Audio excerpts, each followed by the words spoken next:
पिंडदान कोणाचे व का करावे याविषयी माहिती बघणार आहोत. पिंडदान मंगल कार्यानंतर पण घरात झालेच पाहिजे. पिंडदान कोणी व का करावे? सगळ्या जाती, धर्म, संप्रदाय व वर्णाच्या लोकांनी पिंडदान करावे. संतानप्राप्ती व प्रगतीसाठी पिंडदान करावे. अर्थप्राप्ती, रक्षा व वृद्धीसाठी पिंडदान करावे. आरोग्य, आयुष्यवृद्धीसाठी पिंडदान करावे. पितृदोष, कालसर्पशांती, ग्रहपीडा असेल तर पिंडदान करावे. मनोधैर्य कमी, भीती, प्रेतबाधा निवारण्यासाठी पिंडदान करावे. कायदेशीर संकट निवारणासाठी पिंडदान करावे. कुटुंबात वादविवाद, दाम्पत्य जीवनात तणाव, शिक्षण समस्या निवारण्यासाठी पिंडदान करावे.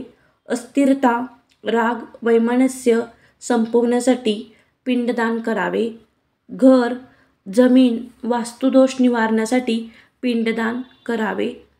सर्व वेदवत्या गुरुजनांना वंदन करून पितृपक्ष मध्ये पिंडदान करावे. तसेच श्रद्धेने जे केले जाते त्याला श्राद्ध असे संज्ञा शास्त्रकारांनी दिली आहे. मृत व्यक्तीच्या उद्देशाने प्रतिवर्षी जे करतो त्याला सांवत्सरिक श्राद्ध अशी संज्ञा आहे. पितृपक्षात जे श्राद्ध करतात त्याला महालय श्राद्ध अशी संज्ञा आहे. आपले आकाश हे 360 अंश कल्पलेले असून सूर्य हा 6व्या राशीत म्हणजे कन्या राशीत गेल्यानंतर तो वृश्चिक राशीत जाण्यापर्यंतचा काळ जो जवळपास 2 महिने असतो तोपर्यंत महालय श्राद्ध करता येते. भाद्रपद कृष्ण प्रतिपदा ते भाद्रपद अमावस्या या कृष्ण पक्षात महालय श्राद्ध रोज करावे असे वचन आहे. सांप्रत सलग 15 दिवस श्राद्ध करणे हे व्यावहारिकदृष्ट्या थोडे कठीण असल्याने वडिलांच्या निधन तिथीस किंवा अमावस्येला महालय श्राद्ध एकदाच केले जाते. हाही पक्ष मान्य आहे. सांवत्सरिक श्राद्धात त्रैलालाच उद्देशून पिंडदान केले जाते. आई, आजी, पणजी किंवा वडील, आजोबा, पणजोबा, परंतु महालय श्राद्धात सर्व नातेवाईकांना पिंडदान केले जाते. पितृत्रयी मध्ये वडील, आजोबा, पणजोबामध्ये येतात. मातृत्रयी आई, आजी आणि पणजी. मातामहत्रयीमध्ये आईचे वडील, आजोबा, पणजोबा. मातामहीत्रयीमध्ये आईचे आई, आजी, पणजी. सापत्न मातू, सावत्र आई. पत्नी निवर्तली असेल तर. पुत्र, उपनयन झालेला पुत्र गेला असेल तर. दुहिता, विवाहित कन्या निवर्तली असेल तर. पितृत्व, सख्खे काका काकू गेले असेल तर सपत्नीक असा उल्लेख करून. मातुल, सख्खा मामा मामी गेली असेल तर. भ्रातू, सख्खा भाऊ भावजय गेले असेल तर. पितृभगिनी, सख्खी आत्या गेले असेल तर. मातृभगिनी, सख्खी मावशी गेली असेल तर. आत्मभगिनी, सख्खी बहीण गेली असेल तर.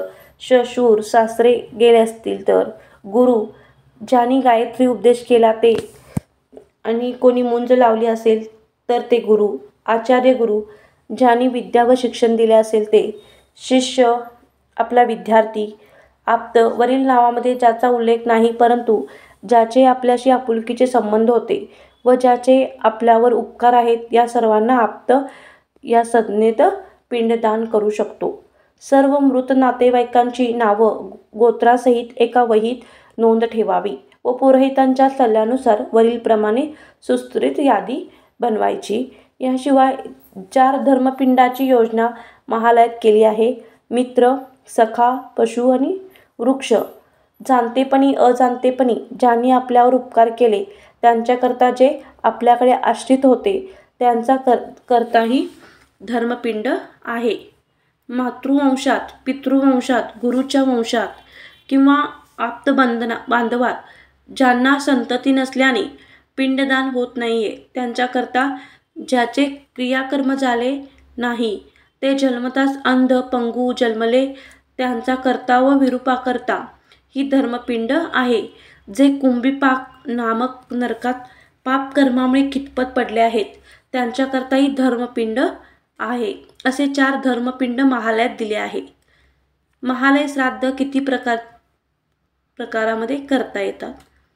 तर अनेक श्राद्धवान आस्तिक असतात, परंतु नोकरीमुळे किंवा धावपळीमुळे त्यांना काही वेळा थोडं कठीण होतं त्यांचा करण्याकरता श्राद्ध. तेव्हा 2 किंवा 5 ब्राह्मण किंवा दर्भबटू ब्राह्मण योजना करून श्राद्ध स्वयंपाक करून सपिंडक महालय करतात. अमान्य म्हणजे शिधा सामग्री योजना करून आमश्राद्ध, दूध केळ अल्पोपहार यांची योजना करून हिरण्य श्राद्ध, यात पिंडदान नसते. ब्राह्मण तर्पण 2-5 ब्राह्मण व सवाष्ण कोणी गेले असेल तर सवाष्ण पूजन करून अन्न सत्तर्पण, यात पिंडदान नसते. एखाद्याची आर्थिक स्थिती नसेल किंवा मनुष्यबळ वयोमानानुसार कमी असेल तर शमीपत्रा एवढा पिंड दिलेलाही शास्त्रसंमत आहे. शमीपत्र हे भाताच्या हिताएवढेच असते.